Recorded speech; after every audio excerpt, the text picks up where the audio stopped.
Hey guys, Prowl 1701 here, and today we're going to talk about 5 ways that the Jodie Whittaker era nails being part of Doctor Who. Because the Whittaker era I've talked about before, I'm not the biggest fan of, it's my least favorite era, but there are moments where it knows it is Doctor Who and it nails being Doctor Who perfectly, and we're going to talk about that. Perfectly might not be the right word, but it nails it pretty well. So number one, and I've talked about number one before, but we'll go ahead and discuss it and get it out of the way, is use of classic Doctor Who villains. It executes using the Daleks, the Cybermen, the Sontarans very well. Far better than the Moffat era did. This is one thing I would give Chibnall over Moffat. Moffat never really knew what to do with the Daleks or the Cybermen. And while I love Missy, it's a very different take on the Master. I'll give him Missy, but the Daleks and the Cybermen never really got used effectively. He didn't really seem to know what to do with classic monsters.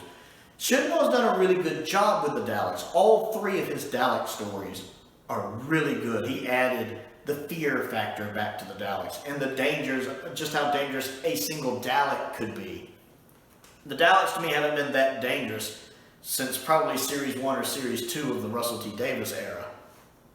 And so I like that he brought that back. The Cybermen, the creation of the lone Cyberman is an interesting new spin on the Cybermen. I like that.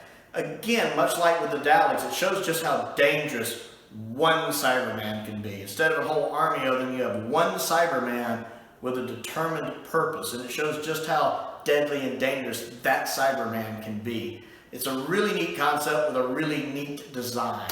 So I feel like Chibnall, for the most part, has done the Cybermen better than Moffat did. I don't really like how they kind of got just Deus Machina and made the Master's servants at the end of Timeless Children, and I don't like the Cyber Master, Time Lord Cybermen either. But other than that, they've been done pretty well. The Sontaran episode, when they show up in that, especially War of the Sontarans and Flux, could be the best they've been done in the modern series. I do like them in Series 4, that 2-parter. But they feel a little more like classic Sontarans, especially early classic Sontarans in War of the Sontarans. It feels like the Time Warrior and the Sontaran Experiment Sontarans, which are the best ones. Those are my 2 favorite Sontaran stories. So I feel like he does the Sontarans really well too. I didn't really like the little chocolate scene at the end of Flux, but that notwithstanding, I thought he did the Sontarans very well. Really, the only ones he hasn't gotten right to me was the Sea Devils, and I think that's less Chris Chibnall's fault, to be honest, and more just that Legends of the Sea Devils seems like it's edited together really weird. The editing on that just seems all over the place. I love the fact the Sea Devil design looks like the classic Sea Devils, way better than what was done with the Silurians. I love the fact they look like the classic Sea Devils. And I feel like there's a good story hiding in there. It's just, I feel like there's a lot of stuff that got edited out. That feels like it was supposed to be a lot longer than it was, because it's a very clunky episode. And I'm not going to blame Chris Chibnall on that, but it is part of the Whittaker era. But for the most part, I feel like it handles classic villains well. Number 2 on the list is Captain Jack. I feel like Captain Jack is done really well when he comes back. He feels like Jack Harkness, and John Barrowman slips back into the role so well. I love when he first shows up. You can get excited now, and he just pops up. That's perfect Captain Jack. And then when he finds out the Doctor's a female, he has to be warned, and Gramps is like, she. And you just see John Barrowman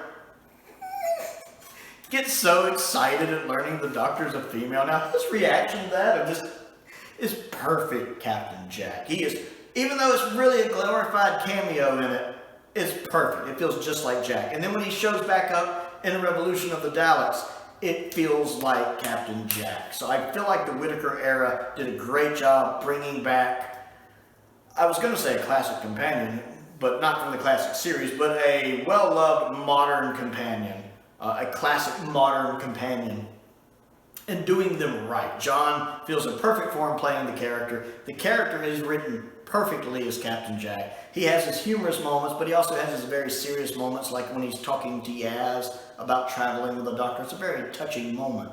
So I really love the way they did Captain Jack. That just feels like Captain Jack.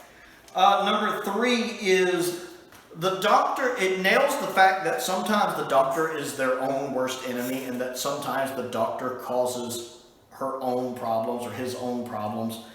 Basically, the Doctor not doing what they should do now causes problems for them later. We really, I've really gotten on Whittaker about this before. Like at the end of The Woman Who Fell to Earth, her very first stories, she doesn't kill Tim Shaw, because that's not what the Doctor does when the Doctor can avoid it. She banishes and sends him away, but she inadvertently sends him to that other spot where those people worship him, which causes all of the problems in the season finale. So the Doctor spends basically the season finale having to clean up a mess she created. So the only reason that season finale happened, where he was there for thousands of years corrupting these people and setting up this weapon into place, was because the Doctor stuck him in that situation. It was a situation of the Doctor not thinking things through and not cleaning up her own mess, causing bigger problems down the line. But I can't just pick on Whittaker for this, because this is not a 13th Doctor problem. This is a character flaw the Doctor has. And I don't even know if character flaw is the right word. The Doctor, there's that old saying of the road to hell is paved with good intentions. The Doctor, while trying to find peaceful ways to do stuff, sometimes inadvertently causes worse problems. This has happened long before Whittaker took over the role. The 10th Doctor had that a couple times where he would, I had an example in my mind and it slipped out. Eccleston in The Long Game, I've talked about this before, Eccleston in The Long Game. Since Eccleston doesn't stay and clear up the mess, he just leaves and saying history should get back up where it's supposed to be, and he leaves. That's what causes the problem with Bad Wolf and Parting of the Ways. They even mentioned in that episode, well, that's just it. Everything went off the air. 100 years of silence, 100 years of hell. And the Doctor goes, I created this world. This is a direct result of his intervention in the past, in The Long Game, and him not taking the time to clean up his mess, causing the problems in the Series 1 finale, which almost gets everybody killed, including the Earth, which allows the Daleks to come back in full force, and which ultimately ends up causing the 9th Doctor to have to regenerate, saving Rose. Again, we've seen other times in this. The 10th Doctor, there is a 10th Doctor moment where he does it. It is not in my head at the moment. I had it before I started the video. But there's other instances in Modern Who especially where the Doctor not staying to clean up a mess causes problems in his future. And there's a 10th Doctor one too. I can't think of what it is, but it's there.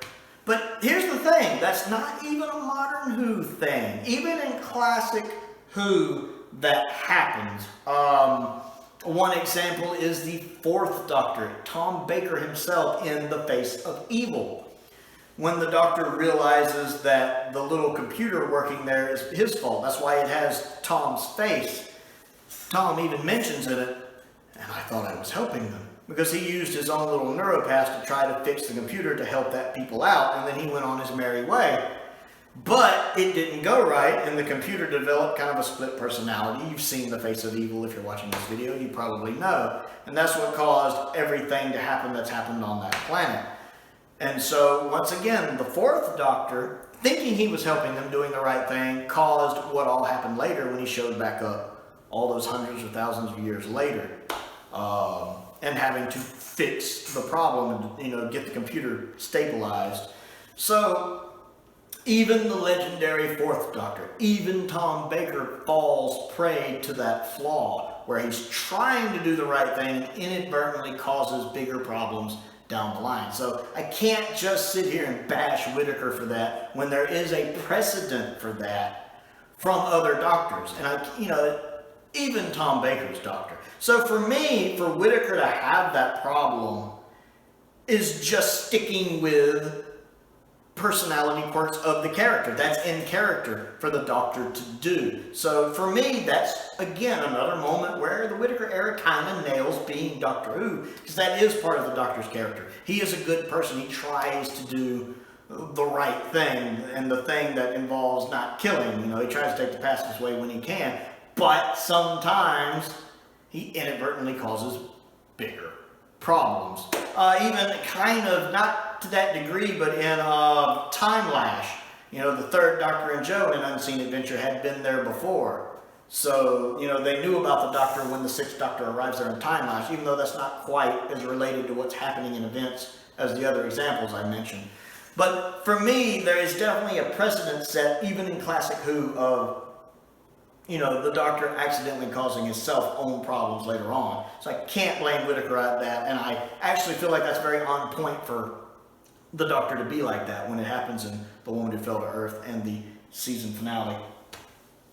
Next on the list is people die. The Whittaker era remembers that the Doctor can't save everyone. People die.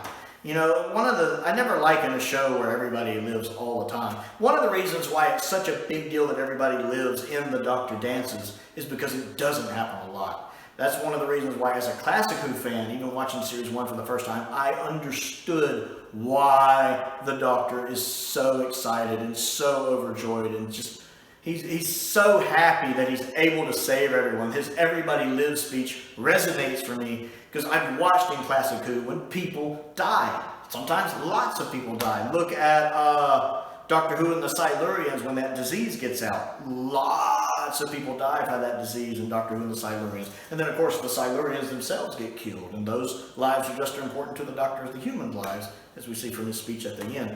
Look at Horror of Fang Rot, where all the guest characters die. All of them. Only Leela and the Doctor survive. As much as the Doctor wants to save everybody, he can't. He's not God. That's something the show needs to remember sometimes in the modern show. He's not a God. He can't save everybody. And yes, maybe if he had come up with a solution a little quicker, he would have. But he has to work it out.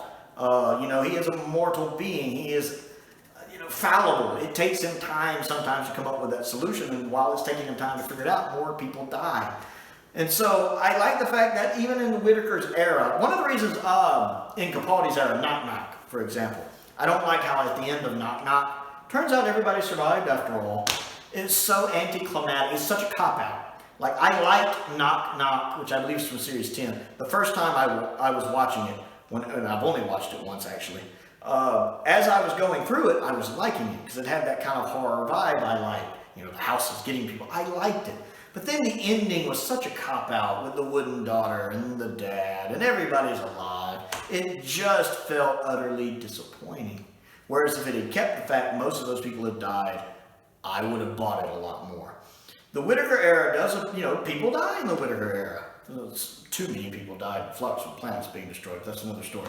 But I like the fact that sometimes people die horribly. Matter of fact, Demons of the Punjab is based around the fact that one guy dying, Yaz's grandmother's fiancé husband, it's a fixed point in time. He has to die there. She can't stop it. The Doctor cannot save him, and having to come to grips with that. That's the thing. She can't save everyone. I like that her era remembers that. Even in Kerblam, some of those people die. The cute girl dies because she presses the bubble wrap. The Doctor couldn't save her. The guy that Yaz liked who worked there died. The Doctor couldn't save him. So I like the fact that the Whittaker era remembers that, again, the Doctor's not a god. She's not omnipotent. She can't save everybody. Doctor Who is about some people die. It's just how it is. People die. Look at Genesis of the Daleks.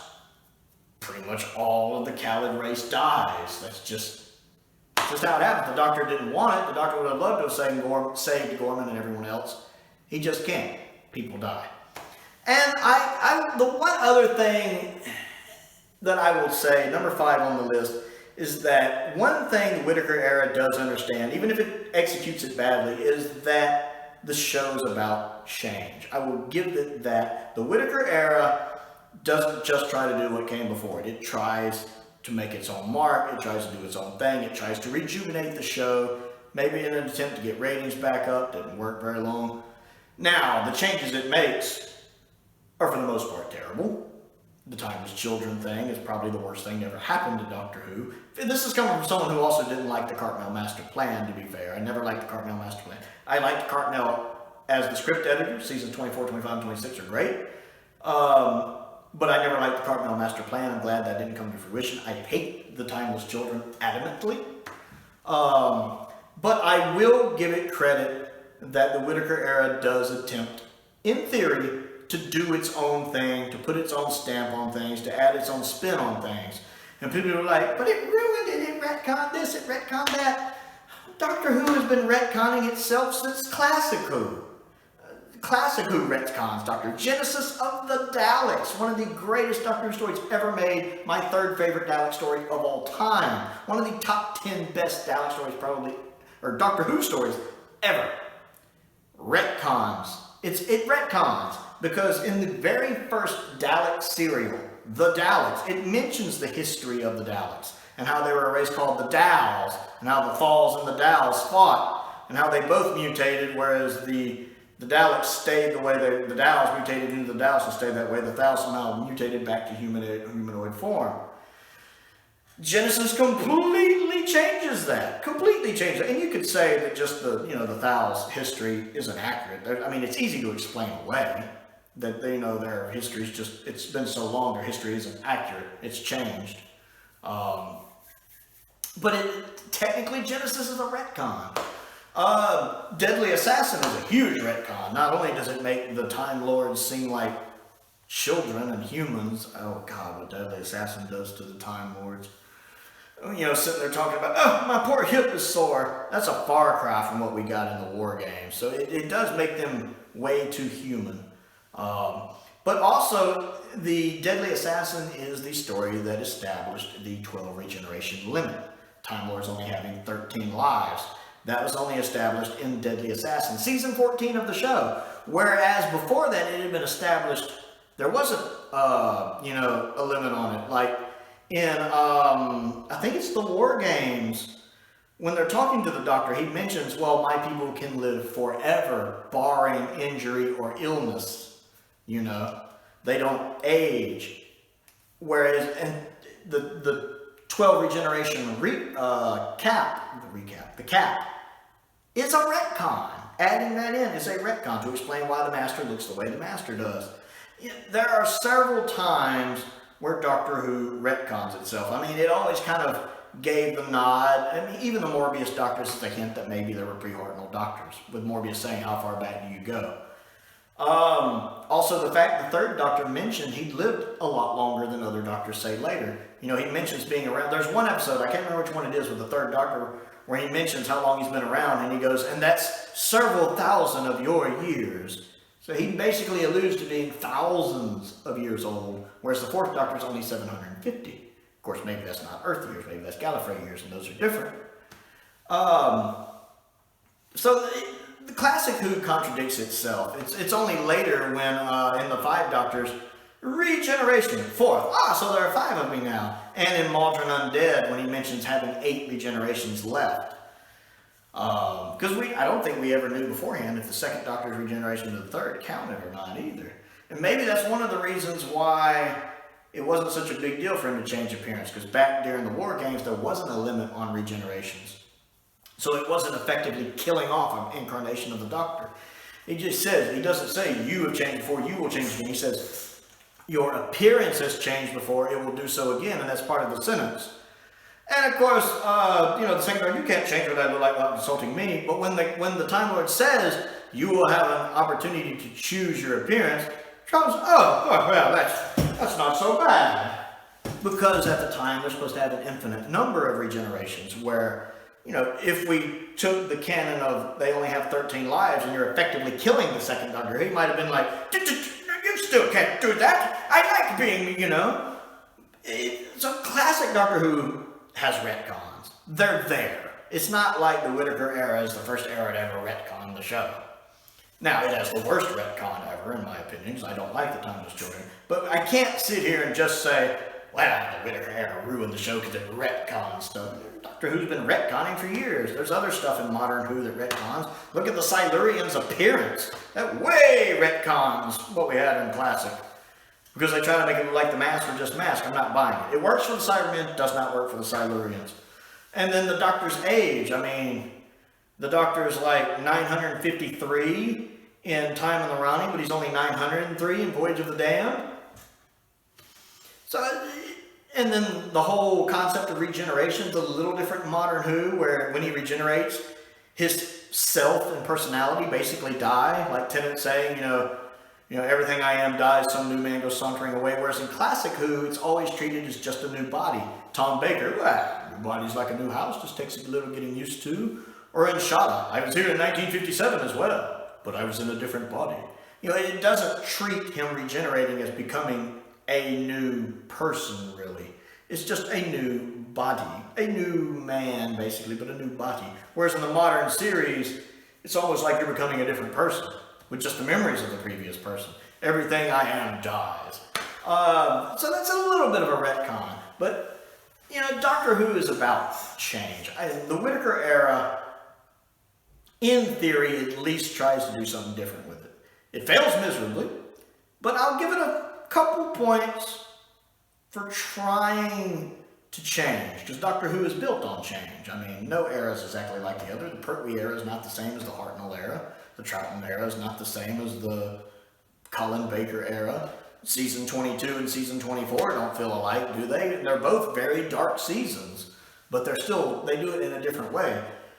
22 is very obviously a dark season, whereas 24 is, you have to really pay attention to catch everything going on in the story to realize it's a pretty dark season, because it's got that thin coat of rainbow paint on it.